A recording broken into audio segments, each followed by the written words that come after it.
Mais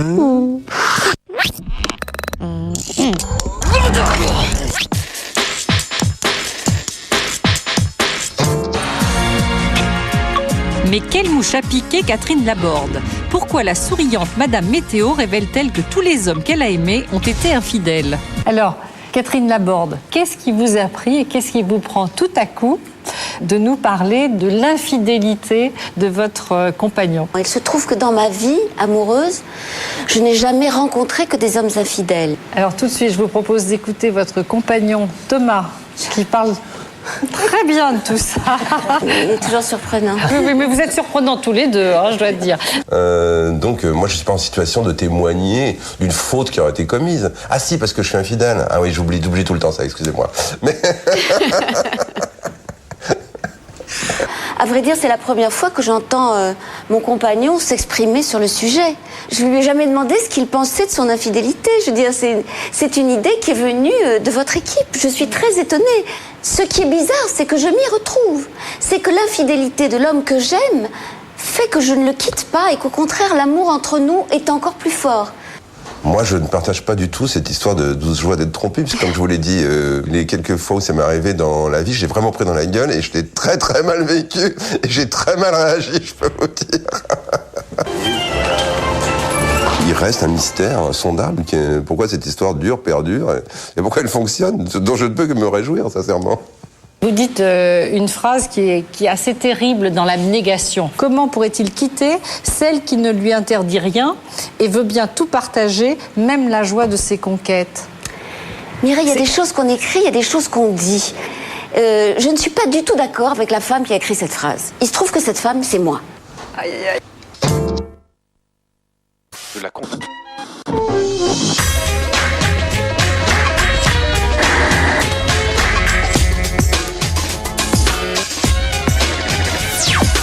Salut à tous, dans quelques jours, il ouvrira les portes du nouveau loft de TF1, un retour aux fondamentaux de la télé-réalité pour Benjamin Castaldi, qui en fut le pionnier. Il vient aujourd'hui dans Plus Clair nous livrer les secrets de ce programme. Après le salon de l'agriculture, le salon de l'automobile, le salon de la télé, porte de Versailles. Animateurs, journalistes, patrons de chaînes seront nombreux du 14 au 17 juin à ce premier rendez-vous imaginé par Emmanuel Chin. Pourquoi mettre la télé dans son salon? Réponse dans quelques minutes. Également dans Plus Clair, la République des enfants, c'est une nouvelle tendance. Ils deviennent les challengers des adultes dans un certain nombre d'émissions. Roland Garros, une épreuve sans filet pour tous ceux qui ne jouent pas les matchs. Big Brother version SM, ça se passe en Belgique. Et vous allez voir les images, c'est très trash. Mais d'abord, le top 5 d'Éric Dussard et son palmarès d'informations médias absolument essentiel. Top, c'est parti.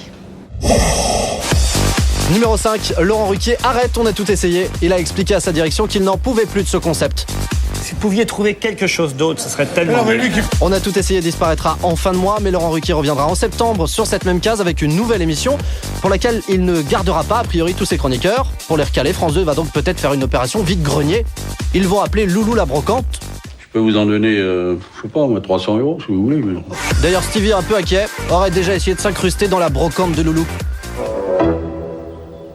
Mais qu'est-ce que tu fais là, toi? Tu t'es planqué dans le tube? Numéro 4, Denis Balbir, officiellement nommé nouveau Monsieur Foot de France 2, et ce, après plusieurs jours d'un suspense savamment entretenu. On m'avait demandé de me taire un petit peu, donc je me suis su.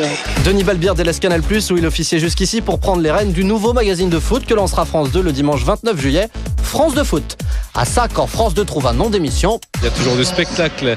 Émission diffusée à midi, horaire qu'il devrait conserver à la rentrée. Autant dire qu'il va être bien accueilli par Pascal Sevran. Vous, allez vous changer votre coiffure. Puisqu'il lui pique sa case. Ça, c'est sûr, Pascal va se venger. Il va peut-être même lui infliger une de ses vannes qui tue.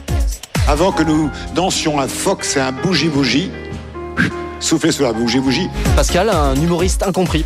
Par sa script, en tout cas. Elle me dit, mais vous avez dit bougie-bougie. Vous savez qu'on ne dit pas bougie-bougie.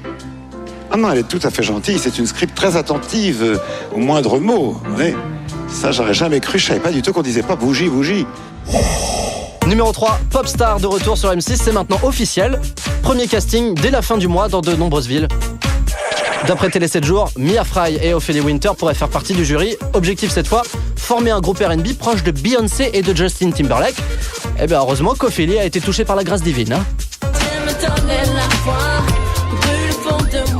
Car il va falloir y croire très fort, sachant que jusqu'ici Popstar n'a sorti que des groupes renvoyant à une autre de ses chansons.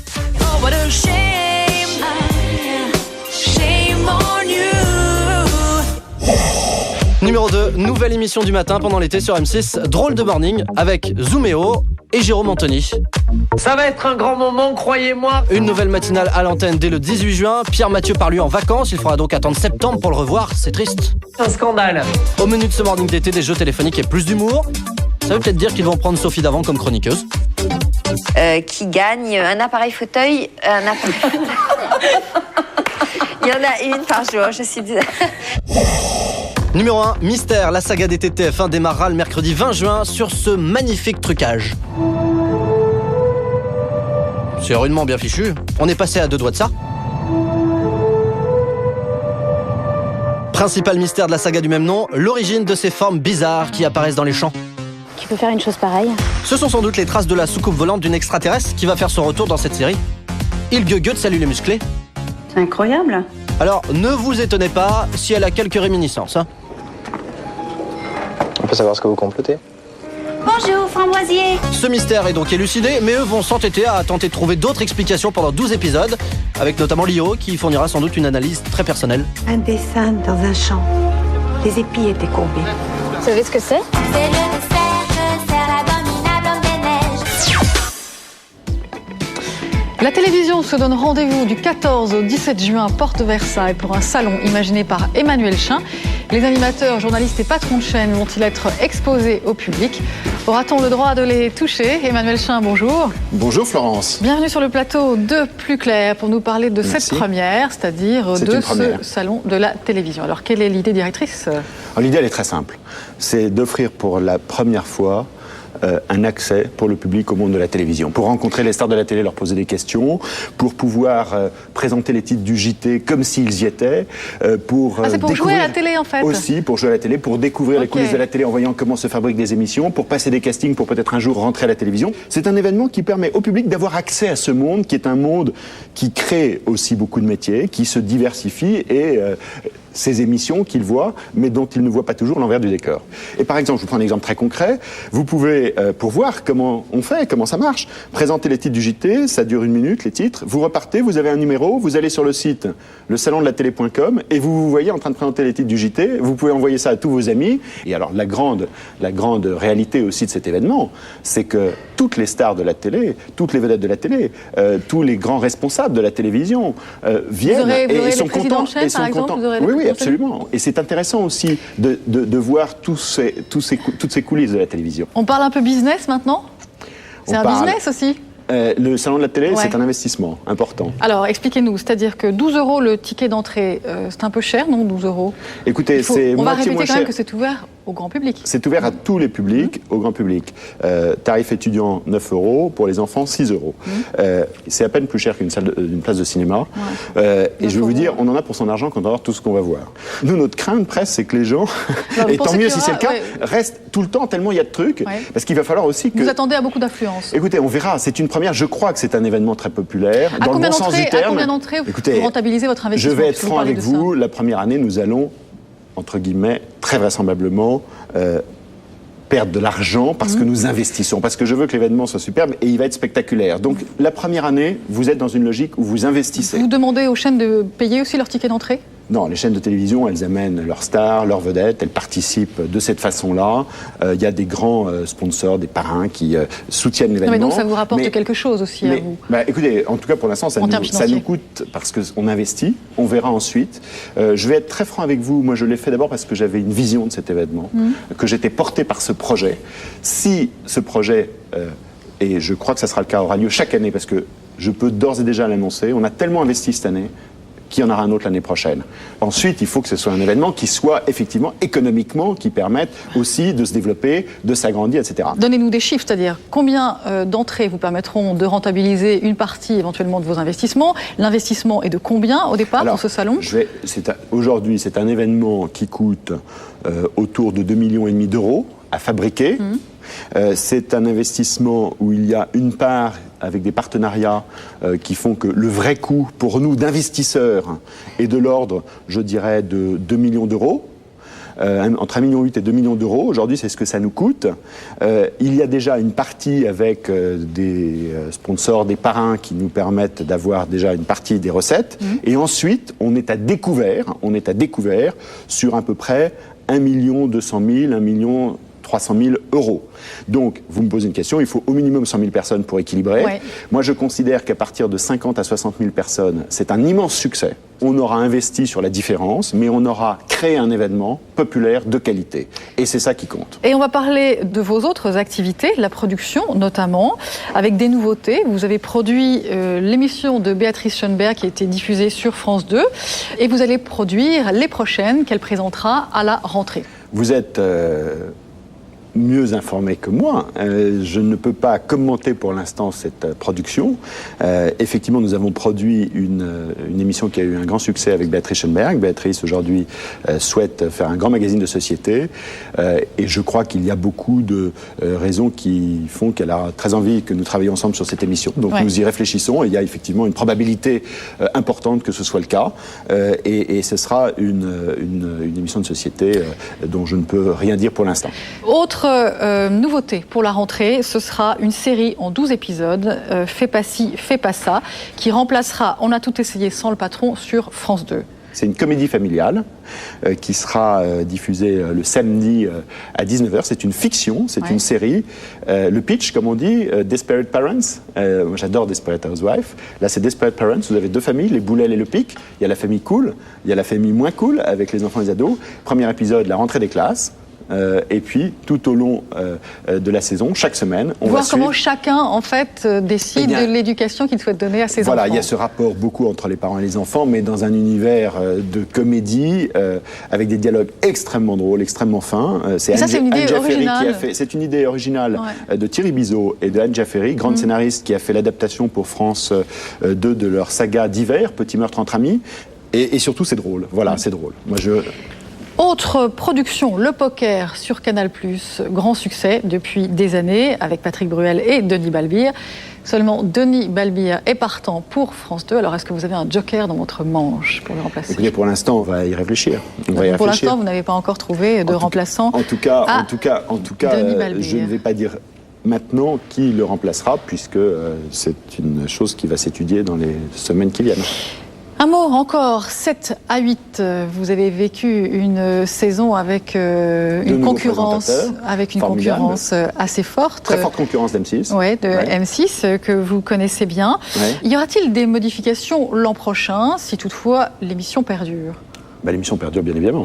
Je peux d'ores et déjà vous dire que 7 à 8 sera là à la rentrée. Et vous en gardez la production parce que TF1, bien sûr. TF1 souhaitait récupérer cette production en interne. Non, 7 à 8 est une production qui est faite par Éléphant depuis la création. C'est une coproduction avec TF1 dans un esprit excellent et c'est un succès aujourd'hui 7 à 8. C'est le news magazine leader. C'est vrai que cette année a été une année de concurrence forte. On a bien résisté à cette concurrence et c'est un magazine qui sera évidemment à la rentrée avec beaucoup d'événements pour 7 à 8, comme ça a été le cas d'ailleurs aussi cette année. Les observateurs, avec leur œil pernicieux, ont constaté que pendant cette saison, avec cette forte concurrence de déco de M6, vous aviez nourri davantage le contenu de l'émission avec du people. Il y en a toujours eu, et moi je le revendique aussi. C'est ça la ligne éditoriale de 7 à 8. C'est un news magazine dans la diversité. On peut aussi bien parler de Michel Polnareff, de Laure Manodou, que d'un grand reportage sur les femmes en prison qui a marqué 7 à 8 il y a un mois, et des faits divers aussi. C'est très important. Tout ce qui fait l'actualité dans 7 à 8. Il s'est murmuré l'an dernier, au moment où on annonçait le départ possible de Laurence Ferrari et Thomas Hugues, que vous auriez aimé reprendre la présentation de 7 à 8 de ce magazine. Je n'ai jamais... D'ailleurs, si j'avais voulu le faire, j'aurais pu le faire. C'est-à-dire que TF1 était partant, en fait. Écoutez, on n'en a même pas parlé parce que c'est une envie qui doit venir de soi. Bon, je pense que ça aurait été tout à fait possible, mais c'était pas mon choix.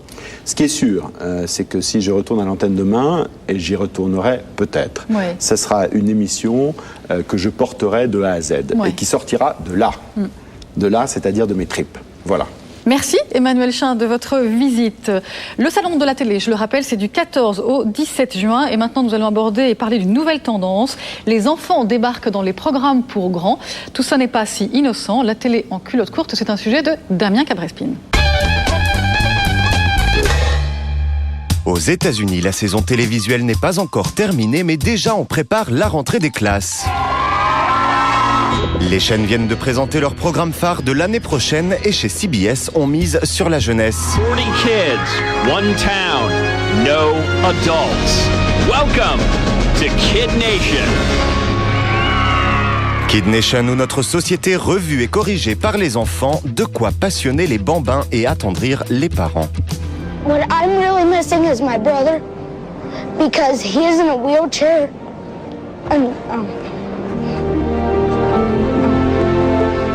C'est une manière de fédérer la famille, de rassembler la famille devant la télévision, ce qui se perd dans tous les pays et ce qui se perd encore plus aux États-Unis, ce qui est presque perdu. En France, c'est M6 qui a repéré le filon. En 2004 déjà, la chaîne surprenait avec un carton d'audience totalement inattendu. Et pour la rentrée, elle a prévu de mettre sur son antenne l'adaptation du carton de la chaîne américaine Fox. Son titre, Êtes-vous plus malin qu'un élève de CM2 ? It's the easiest, This is a tough one. funniest, and most embarrassing game show ever. I am not smarter than a fifth grader.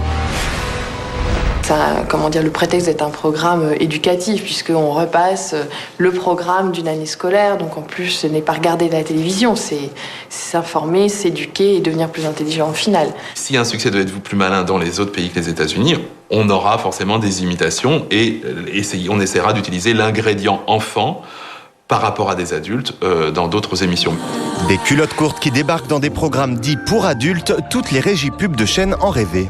Le fait d'utiliser les enfants dans des émissions qui auront une programmation, j'imagine, en access prime time, voire même en prime time, c'est bel et bien pour rassembler toute la famille. L'annonceur publicitaire cherche un public transgénérationnel et la fameuse ménagère reste le cœur de cible. Les enfants sont prescripteurs dans l'achat de beaucoup de produits, que ce soit notamment dans le domaine de l'alimentation, mais qu'au final, ce sont les mères qui achètent.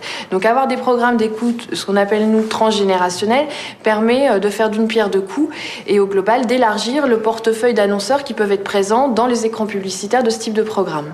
À l'étranger, les formats se multiplient. Ainsi, en Grande-Bretagne, des ados se glissent quelques jours dans la peau de parents. Et en Allemagne, la télé aide les enfants souffrant d'obésité à maigrir. En France, une rumeur persistante annonce le retour de J'ai une question à vous poser sur TF1, une nouvelle version où people, chanteurs et comédiens répondront au panel de 100 Français, parmi eux des enfants bien sûr. Julien Dugas, bonjour. Bonjour Florence. On se retrouve pour de nouvelles indiscrétions et on débute avec Eve Angeli, plus forte que Paris Hilton. Oui, après Ozzy Osbourne, Jessica Simpson et Paris Hilton, Eve Angeli se laissait filmer dans sa vraie vie et tous les jours avec son compagnon et manager Michel Rostin. C'était diffusé depuis février sur M6 Musique. La vraie vie d'Eve Angeli sera rediffusée dès ce soir sur Paris Première à 19h45. Mais il n'y a pas que ça. La vraie info, c'est qu'un deuxième volume de la vraie vie d'Eve Angeli est actuellement en tournage, de quoi rassurer ceux qui voulaient revoir Eve en short, ramassant les détritus de ses amis canins à quatre pattes. Un échec pour Laurence. Oui, depuis quelques semaines, Laurence Jomand présentait le midi sur M6 une émission de témoignages, alors souvent comparée à C'est mon choix. Cette émission, Sacrée Laurence, n'a malheureusement pas trouvé son public et devrait s'arrêter très très prochainement. Gilles Demestre tourne en ce moment pour M6. En mars 2006, le réalisateur Gilles Demestre livrait une série documentaire de 20 x 52 minutes pour M6, l'hôpital des enfants. Visiblement satisfaite, la chaîne a refait une commande au réalisateur. Cette fois, Gilles Demestre s'intéressera à la chirurgie esthétique, le nom de ce programme actuellement en production, Beauté sur ordonnance. Et puis, combien ça coûte s'intéresse aux Folies des Français. Oui, les Folies des Français. Cet été, TF1 diffusera un Combien ça coûte spécial consacré aux 10 folies des Français. Des thèmes essentiels seront donc abordés. La folie du poker, la folie de la power plate et la folie des voyages dans l'espace. Bref, ça nous promet donc un bon moment de détente estivale. Eh bien, merci Julien Dugast. Et tout de suite, le bloc-notes d'Éric Hussard. C'était mercredi dans Sacrée Laurence sur M6. Aujourd'hui, Laurence sera face au roi des radins. Frédéric ne dépense pas un sou. Il va même jusqu'à ne pas tirer sa chasse d'eau pour économiser de l'eau. Mais Frédéric ne s'arrête pas là. Il a pris notre papier WC. Un personnage complètement hallucinant. Mais enfin, c'est pas vrai. Bah non, c'était pas vrai. Son témoignage était complètement bidon. Il nous l'a confirmé au téléphone. Quoi ? Eh ouais, Laurence a eu beau dire. Quand je savais que vous alliez venir, je suis allée regarder sur Internet. Elle n'est manifestement pas allée sur le bon site, le sien, où il nous parle de sa passion pour les impostures télévisuelles. Il avait déjà fait le coup à C'est mon choix en 2004 et donc cette fois, c'est Sacrée Laurence qui l'a piégé. Vous m'hallucinez. C'est vrai que 20 minutes de faux témoignages, c'est gênant. Ça, c'est sûr. Un faux radin chez Laurence, en revanche, une femme très généreuse chez Jean-Luc Reichmann. 4 fois plus poli que la moyenne. Résilia. Oui, bonjour Jean-Luc, j'ai oublié de vous dire. Oui, elle a oublié de lui dire. Bonjour Jean-Luc. Résilia. Oui, bonjour Jean-Luc. Résilia. Oui, et bonjour Jean-Luc. Fini le personnage de Joseph Lubski pour Patrick Sébastien. Après un mois de double jeu, il a décidé d'arrêter. Son ex-Stolar imaginaire commençait à l'effrayer. C'est un barge. Samedi dernier, Patrick est donc pleinement redevenu Sébastien. Putain, ta robe. Fin de saison en beauté côté audience pour le Grand Cabaret. Cette dernière de l'année est arrivée première de la soirée. 5 millions de téléspectateurs ont vibré pour la dernière fois avant la rentrée sur ce générique de légende.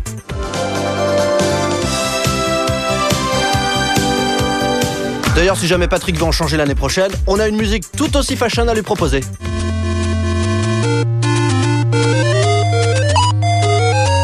Patrick Sébastien qui peut d'ores et déjà compter pour la prochaine saison sur un superbe numéro que les équipes techniques de France 3 ont réalisé jeudi dans Tout le Sport, celui de la voiture convulsive.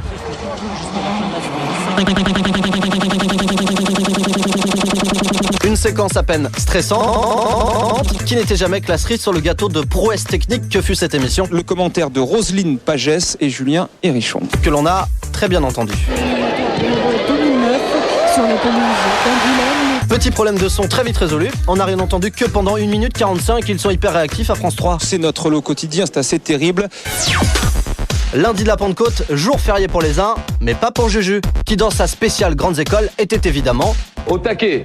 Et bien au-delà même. Quel rebelle ce Juju. Il faisait du tapage nocturne juste pour provoquer les forces de l'ordre. La police, ouais la police. C'est vrai qu'en plus ils auraient pu le verbaliser pour arnaque à la consommation, car lundi pendant toute l'émission il nous a vendu comme d'hab le même ton.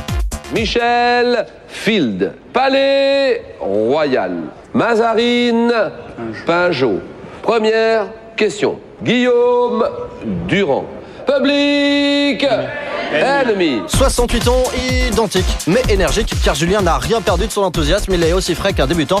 19 ans après, il ne connaît toujours pas les règles du jeu. Quel acteur poursuit ses ennemis au volant de sa voiture surnommée Interceptor? Bah non, passe. Mad Max. Oui, mais passe quand même. Mad Max. J'ai bien compris, les secondes défilent. Ah oui. 4 700 000 téléspectateurs pour cette spéciale Grandes Écoles et spécial effets spéciaux qui déchirent. Ah ouais, ça y est. Et pour le prochain Prime Premier, les truquistes vous feront des effets encore plus impressionnants. Bouquet final pour le Festival de Cannes dimanche dernier sur Canal. Dernière montée des marches, cérémonie de clôture, puis interview de star. Et même un hommage à un grand réalisateur avec une apparition Hitchcockienne. On va donc tout de suite rendre l'antenne. Merci infiniment. Allez-y, monsieur, de nous avoir suivis. Laurent Veil qui nous aura rappelé à 27 reprises lors de cette soirée que dans le monde du cinéma, on attend vraiment beaucoup. En direct sur Canal+, dans quelques instants. On va recevoir dans un instant, on aura dans un instant, dans quelques minutes, dans quelques instants, dans un instant, dans une dizaine de minutes, dans quelques secondes, dans un instant, dans quelques secondes, dans quelques minutes, dans un instant, dans quelques minutes, dans un instant, dans quelques minutes, dans un instant et dans un instant, donc dans un quart d'heure maintenant. En fait, Laurent veille en permanence sur son chrono. Non mais c'est vrai. Et c'est vrai qu'il y a une grande tradition. C'est vrai qu'on parle beaucoup. C'est vrai que c'est un immense artiste. C'est vrai que cette année, c'est vrai qu'il y a eu c'est vrai que ça se passe. C'est vrai que Persepolis, c'est vrai que puisque c'est vrai qu'on a dit c'est vrai 24, c'est vrai que ça commence à faire. Hein. C'est vrai que ça fait beaucoup. J'enchaîne. Le cinéma à l'honneur aussi lundi soir sur M6 avec le film L'amant. Élégamment et pertinemment diffusé d'ailleurs, juste après le documentaire. 7 ans de mariage. S'il y a bien quelque chose de suspect dans Suspect, la saga d'été d'M6, c'est le montage. Ça veut dire quoi? C'est quand même un peu bizarre de voir 4 changements de ce genre sur une même séquence. Lanière dessous, lanière dessus. Un petit jeu qui a continué comme ça. Racheter des meubles. Lanière dessous, lanière dessus. Suspect qui s'est pris une bonne claque mercredi. 2 millions de téléspectateurs de moins que la semaine dernière. Plus que 3 millions de fidèles. Une sacrée chute. Suspect, série produite par Marathon, à qui l'on doit également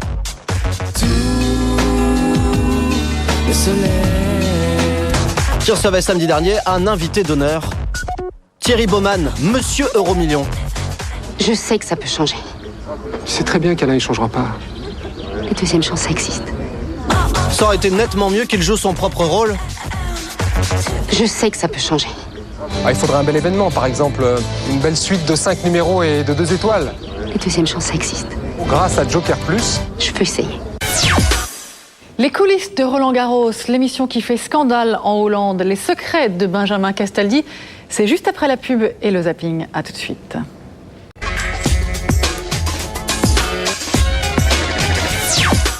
Plus clair, la suite, c'est tout de suite avec le zapping.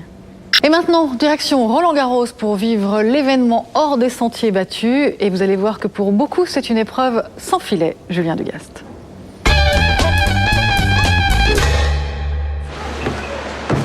Il pleut, c'est génial. Ça commence à habitué, hein. Ah ouais. Non mais là cette année c'est une horreur. Dimanche on n'a pas proposé de match, on n'a pas pu, il pleuvait tout le long. À Roland-Garros cette année, la météo ne facilite pas le travail des équipes de France Télévisions. Voilà donc bienvenue en Sibérie. Messieurs, Laurent. C'est ici, au 4e étage de la terrasse de France Télé, qui donne sur le cours central, que Laurent Luyat assure le direct en continu. Pour l'instant, son problème n'est pas la pluie. Alors ça c'est l'autre énorme problème, c'est le vent. Parce que comme j'ai plein de feuilles, je suis obligé de mettre des pierres, des trucs... Ouais, parce que sinon, ça s'envole. 30 secondes.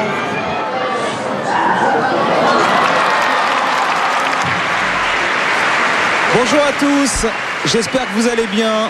Bienvenue ici à Roland-Garros en ce mercredi, jour des enfants. Je sais qu'ils vont être très nombreux devant France 3 et France 2 pour voir du tennis, pour voir toutes les vedettes, toutes les stars qui nous attendent. À l'autre bout des caméras qui filment Laurent se cache un dispositif titanesque.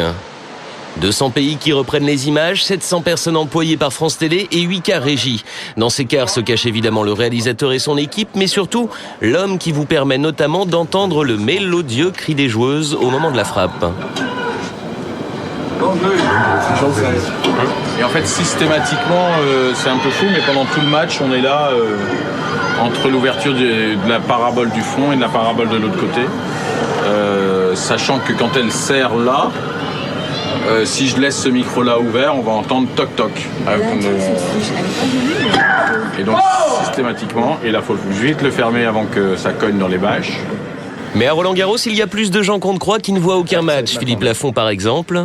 Si elle gagne ce point-là, c'est bon, c'est parti. À tout à l'heure. En même temps, on va pas le plaindre, il est le seul à avoir le droit de rentrer dans les vestiaires avec sa caméra. Et c'est le seul tournoi du monde où ces images sont possibles. Le seul truc là, c'est qu'il faut aller super vite. Parce qu'il y a Gasquet qui va pas bien. Et donc il faudra être là quand il rentre. Et comme mon fils joue après, il faut être là aussi avant que mon fils ait joué. Et d'ici là, faut que tu fasses quoi ? Eh ben, faut que j'aille monter ce que je viens de tourner. C'est tout simple. Son sujet d'1 minute environ sera normalement diffusé dès qu'il sera monté, entre deux matchs. Il faut aller à la mine parce qu'il faut que j'aille faire Gasquet mon fils derrière. Je prends partir de là. Il est chaud déjà. Moi, je descends, j'essaye. 4 minutes chrono en montage puisqu'il faut repartir si Philippe ne veut louper ni Gasquet ni mon fils. T'es obligé de laisser le montage et d'y aller là. À la feu là. Mais la vraie star de Roland-Garros, c'est évidemment comment dire. Et oui, Nelson Montfort. T'es pas une fille, mais je te fais la bise quand même. Quand on fait ce métier, je veux dire, ce métier, c'est aimer les gens et aller vers les gens. Je veux dire, et là, c'est plutôt chaleureux, quoi. J'ai pas de garde du corps. Je veux dire, voilà, j'ai pas de garde du corps, j'ai un garde du cœur. Voilà, elle va vieux, voilà, moi aussi. Il court, Nelson, et son garde du cœur, car il a rendez-vous avec Amélie Mauresmo pour une interview de fin de match. Un match qu'il n'a pas vraiment vu. Ce sont des commentateurs de François Brandon et Lionel Chameau. Donc j'arrive à... Oui, là, pendant que je traverse, vous continuez. Là, en ce moment, oui. Donc je sais à peu près ce qui se passe. Là, vous arrivez tout le temps. Tu fais ça dehors ou dedans? Ça va dépendre du résultat. Je peux lui parler, je pense. Oui. Voilà, elle l'a fait. Elle est rentrée dans ce tournoi. Et les 10 000 personnes du cours Julien Langlais qui Bonjour Amélie. Lionel et Guy, qui sont respectivement président et trésorier de votre fan club, je pense qu'ils vont pouvoir intervenir. Et puis peut-être également aux côtés de Laurent, une visite surprise. Oui. Lionel et Guy, je pense que vous nous recevez. Alors il y a une autre Française qui est qualifiée, elle, pour le troisième tour. Merci, à bientôt. Pour l'instant, les audiences du tournoi sur France 2 sont sensiblement les mêmes que l'an passé, 22% de part de marché contre 24% en 2006. Quant aux audiences de la semaine à venir, même le patron ne maîtrise pas tout. Il est sûr que il y a deux étalonnages pour cette compétition, avec ou sans Français en deuxième semaine. Après la finale, c'est un événement à part. Mais jusqu'à la finale, la présence de Français apporte de l'audience sans aucun doute. Et si le Soleil pouvait être qualifié en deuxième semaine, ça serait de la balle. En 2001, il présentait le Loft sur M6. Dans 3 semaines, il présentera Secret Story, le nouveau Loft de TF1. Des secrets sur le programme, il va nous en révéler aujourd'hui. Benjamin Castaldi, bonjour. Bonjour. Ça va bien? Pas mal. Vous allez présenter le nouveau Loft de TF1. Dans quel état d'esprit êtes-vous? Je suis très content. Je suis ravi de retrouver les gens avec qui j'ai bossé pour la première saison, il y a 6 ans maintenant. Ça, ce sont les mêmes? C'est exactement la même équipe. On prend les mêmes et on recommence. La même équipe dans des molles. Oui, donc je suis plutôt content. La maison est plutôt réussie, donc tout va bien. Il y a combien de temps qu'on vous a proposé de présenter Secret Story? On va dire que ça fait quelques mois que c'est dans les tubes. Mais c'était une décision difficile à prendre? Pour le faire? Ouais. Non, je vous avais dit sur ce plateau que j'étais absolument pas hostile. On a d'ailleurs séquence souvenir. On regarde tout de suite. Je pense que j'ai eu la chance d'être le premier à en faire et d'avoir connu un immense succès et triomphe, et qu'aujourd'hui, ça m'intéresse moins, mais si on me le propose, je réfléchirai. Et donc j'ai réfléchi. Voilà. Et vous êtes dit, c'est bien. Donc j'ai réfléchi. Voilà, il m'a fallu du temps, mais j'ai réfléchi. Ça fait rien quelqu'un sur le plateau. Non, bien sûr, mais il y a pas j'avais pas de raison, franchement, de dire non, quoi. La première, le 23 juin, vous confirmez? Si vous avez la date, c'est que vous l'avez vu avant moi. Non, vous connaissez bien la date. Je ne connais pas la date, je ne sais rien. Bon, alors normalement, ce serait le 23 juin. Le principe, c'est de revenir aux fondamentaux de Big Brother. Oui. Quels sont les fondamentaux de Big Brother? Le principe de base de Big Brother, c'est un huis clos entre des personnages qui vont apprendre à se connaître. On sait aujourd'hui, parce qu'on en a beaucoup fait, et c'est partout pareil dans le monde, c'est que quand on met ensemble des gens pendant X semaines, dans un endroit clos, tout va beaucoup plus vite. Les amitiés, les inimitiés, les amours, etc. Donc ça, c'est le principe de base. Donc ça veut dire qu'on va très peu ou pas intervenir, qu'il faudra les laisser s'ennuyer, parce que c'est de l'ennui que naîtront des histoires. Situation de crispation. Pas forcément, il y en aura, mais pas forcément. Ça peut très bien se passer, ça peut être dans un amour général ou pas, on verra bien. J'imagine l'amour général, ce sera bien. Amour général. Ils vont aimer à téléphone. Non, mais amour général, j'entendais un amour platonique, bien sûr. Très bien, bien sûr. Alors, tout ça, ça va se passer à la Plaine Saint-Denis, dans des locaux qui sont en cours de construction. Et il y aura, paraît-il, un détecteur de mensonges. C'est un mensonge? Et vous en savez beaucoup plus que moi sur le programme. Moi j'ai regardé, je me suis renseigné. Non, je sais pas. Non, je crois pas. Si. Non, si. Non, je sais pas. Est-ce que vous avez déjà une idée du casting à cette heure? Une idée très précise. Alors vous savez quand même des choses. Oui. En fait, je sais tout, mais je ne dirai rien. D'accord. C'est pas cool. C'est le principe. C'est bien cool. Donc le casting, on va retrouver des gens plutôt jeunes, a priori. Ça, 18-30. Que des anonymes? Que des anonymes. Il y aura aussi des secrets parmi ces personnes qui vont participer au Loft. Tout le monde a un secret. Tout le monde a un secret dès l'origine. Mais ça, on va expliquer aux téléspectateurs, en fait. C'est que chacun est détenteur d'un secret qu'il ne va pas révéler aux autres. Non, qu'il doit garder le secret le plus longtemps possible. Voilà. Puisque de ce secret gardé, la cagnotte dont il dispose sera pas diminuée. Une cagnotte qui s'élève de 100 000 € à 1 million d'euros. Pour le gagnant, c'est ça? Encore. Sincèrement, je pas travaillé. Mais je vous jure, je ne sais pas encore. Non, je ne sais pas du tout. Mais 1 million d'euros, pourquoi pas, ou 100 000 €, je n'en sais rien. On annonce donc 12 à 15 participants. Est-ce qu'à chaque fois, ça va correspondre à des stéréotypes comme ça l'avait été pour le premier Loft? Alors, quand on a fait le Loft 1, le casting est devenu un stéréotype, c'est devenu le référent. Donc, c'était pas voulu, même s'il y avait a priori une bimbo, a priori, etc. Mais dans ce cas précis... Il n'y aura pas une petite bimbo, là? Écoutez, je réfléchis, non, non, personne qui ressemble à une bimbo. Non. Ah. Non. Ça, c'est pas bon pour le dimat. Pourquoi? Mais non, mais on peut faire beaucoup plus fort qu'une bimbo. 2 bimbos. Oh non, on peut faire plus fort encore.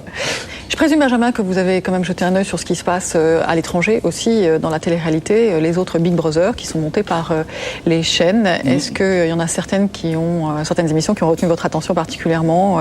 Est-ce que vous vous inspirez de ce qui se passe à l'étranger ou pas? Je suis tombé sur Big Brother Africa. C'était plutôt amusant. Dans certains pays, ça va un peu trop loin. Ouais, alors par exemple, pour renouveler le genre, certains producteurs dans des pays à l'étranger n'hésitent pas. C'est le cas notamment à la télévision belge. Vous allez voir, c'est plus que trash. On regarde. Jeannie en Astrid worden afgezonderd van de groep omdat ze de regels overtraden bij de scheeropdracht. Als straf wordt Jeannie opgesloten in een kooi.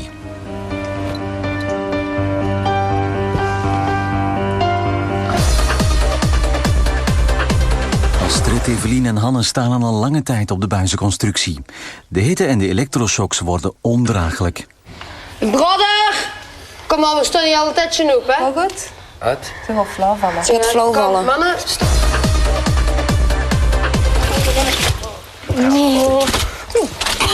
Oh, ik haal het. Wat lief? Wisselen moet ik er aan zetten. Als het niet gaat, moet het niet doen, hè? Ja, dat is goed. Sinon ga ik het niet doen. En die kop Ik zal wel doorbijten, man. Oui, là, vous avez quand même choisi ce qu'il y a de pire, quand même. On ne sait pas encore, parce que le pire est peut-être à venir. Non, mais jamais de la vie.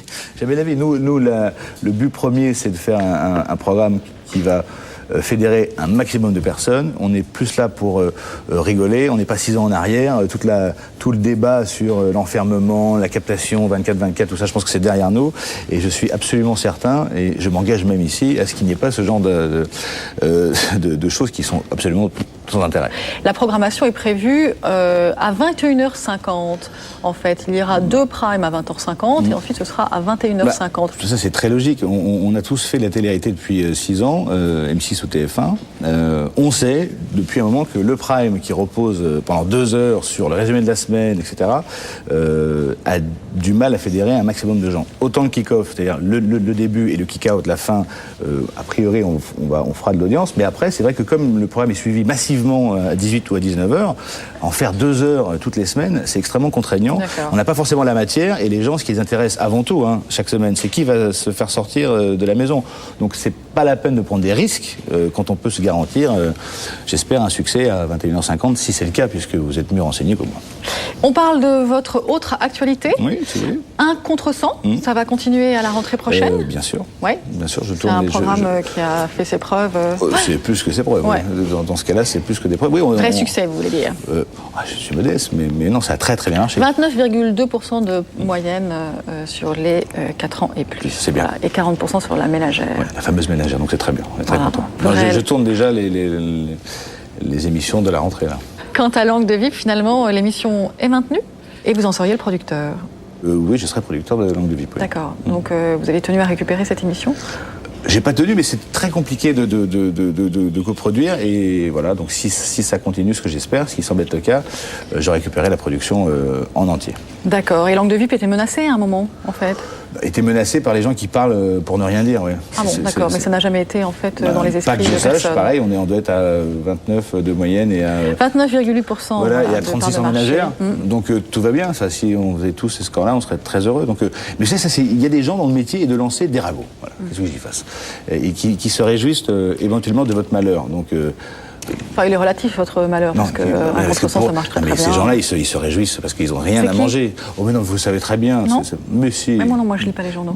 Mais ils écrivent pas, parce qu'ils ne savent pas écrire. D'accord. Très bien. La radio, Benjamin, aussi, oui. Ça c'est aussi une activité importante pour vous parce que vous y êtes tous les matins sur RTL2. À 6h, 9h tous les matins. Ça, c'est très difficile, surtout quand on fait beaucoup de choses à côté. C'est vrai que les jours où il faut tourner un contresens, se lever le matin, passer au bureau, produire Langue de Vip, ça fait beaucoup. Donc j'espère obtenir de mes chers et tendres patrons... De changer d'horaire. Pas changer beaucoup d'horaire, mais de démarrer 1 heure plus tard. Je voudrais commencer à 7h pour avoir un semblant de nuit, parce que ça fait de très très longues journées quand même. Et si jamais vous n'obtenez pas satisfaction, c'est-à-dire si on vous dit c'est 6 heures et rien d'autre? Je crois que je serai obligé d'arrêter. Benjamin Castaldi, merci de votre visite sur le plateau de Plus Clair. On va revenir tout de suite en images à cette émission Qui veut gagner un rein avec Christelle Rebière. C'était diffusé hier soir sur la télévision néerlandaise. En guise de rein, un gros mensonge, mais sous le vernis de la bonne cause. La manip était habile. C'est de l'exploitation cynique. Une opération de la dernière chance. Le monde entier s'est insurgé cette semaine contre le grand show du donneur, programmé sur la chaîne publique néerlandaise BNN. Est-ce que la télé-réalité est allée trop loin? Une femme de 37 ans, condamnée par une tumeur au cerveau, allait décider en direct de la personne qu'elle allait gratifier de son rein. Face à elle, 3 receveurs. En réalité, la donneuse était une actrice, mais les receveurs, eux, vivaient depuis des années une attente interminable. Vincent wacht nu al 13 lange jaren op een nier. En ondertussen takelt zijn lichaam steeds verder af.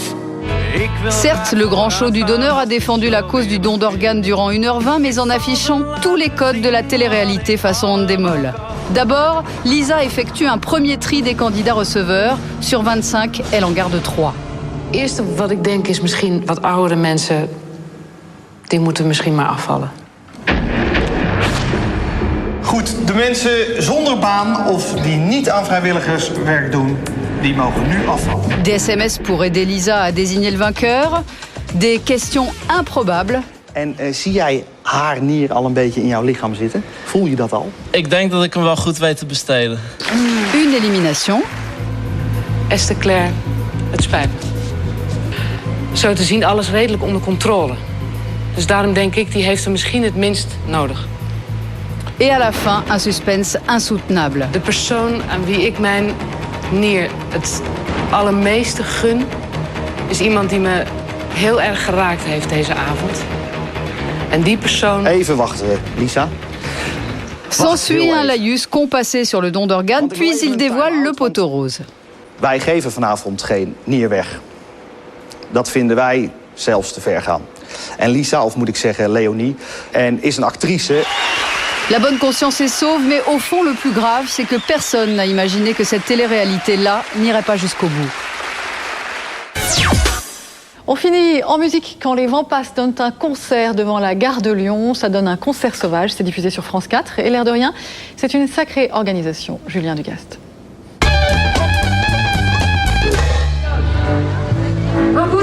Vos yeux ne vous jouent pas des tours, il s'agit bien du chanteur Didier Vampas, micro au point sous la pluie devant la gare de Lyon à Paris.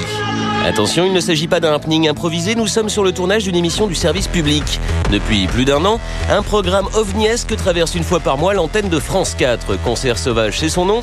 C'est un concert organisé dans un endroit improbable, un concept sauvage où évidemment on ne craint pas la police. On a toujours les autorisations quand même. Mais il n'y a que ça qui est préparé vraiment et dont on sait qu'on va pouvoir le faire. C'est-à-dire qu'on a l'autorisation, on sait qu'on va pouvoir être là ce jour-là et que les gens vont pouvoir chanter. Maintenant, voilà, comme aujourd'hui, ils flottent à mort, des caméras qui tombent en rate à cause de l'humidité, des plans qu'on ne peut pas faire, donc l'install a changé au dernier moment. C'est ça qui est et excitant et difficile aussi, quoi. Et oui, les autorisations ne suffisent pas pour réussir un concert sauvage. Ingrédient indispensable, un groupe prêt à en découdre dans un lieu public. Aujourd'hui, ce sont les Vampas qui s'y collent. I'm a secret agent man. Secret agent man. Secret agent man. Bah oui, je vais n'importe où, dans des trucs comme ça, un peu improvisés, c'est bien. C'était pas difficile de vous convaincre, quoi. Ah bah non. Les Vampas qui n'ont que faire de la pluie, tout comme Monsieur Dick Rivers qui, en attendant de les rejoindre pour un morceau, patiente, tranquille. Je viens chanter une œuvre incommensurable avec mes amis Vampas. Voilà. C'est rock'n'roll, hein? Didier Vampas s'éclate pendant que les équipes techniques luttent contre la pluie en tentant de ne rien louper. Petit tremblement de terre, Vince, maintenant, la grue. Ouais, Vince, la grue, attention, Vince, c'est toi, maintenant, Vince. La principale difficulté, c'est ce qu'on veut en faire et donc c'est d'essayer de capter tout ce qui est intéressant autour de la scène et sur la scène en laissant une liberté totale aux gens qui chantent. J'ai des cadreurs lâchés, j'ai une grue qui peut le suivre aussi, mais c'est l'intérêt, c'est que moi je me batte pour le suivre et que lui soit dans une liberté sauvage. Ça, c'est sûr qu'il est libre, hein, Didier. 15 caméras sont utilisées, 4 sont mélangées en direct pendant le concert. Le reste du travail se fait pendant les 8 jours de montage. C'est rock'n'roll. C'est génial comme expérience, c'est vraiment génial. C'est un concert, t'es toujours à la scène, les gens devant, t'es un peu limité, tu peux pas trop faire. Alors que là, c'est la liberté totale. Ouais, c'est encore mieux qu'un festival. Sauf au début, le fil du micro qui était attaché, c'est pas terrible. On l'a enlevé vite fait, donc... Ouais, c'est exceptionnel de pouvoir se retrouver au milieu de la route. Ah ouais, c'est génial. Chanter au milieu de la route, non, c'est génial. Au revoir, mesdames. Vous arrivez à Paris? Les concerts sauvages, c'est une fois par mois sur France 4. Pour les ventes passe en intégralité. Rendez-vous le 21 juin à 19h40. En attendant, des bisous. Au revoir tout le monde. C'est ça, rock'n'roll. Voilà, c'est la fin de Plus Clair. La semaine prochaine, c'est rugby sur Canal+, 14h non-stop pour la dernière journée du Top 14.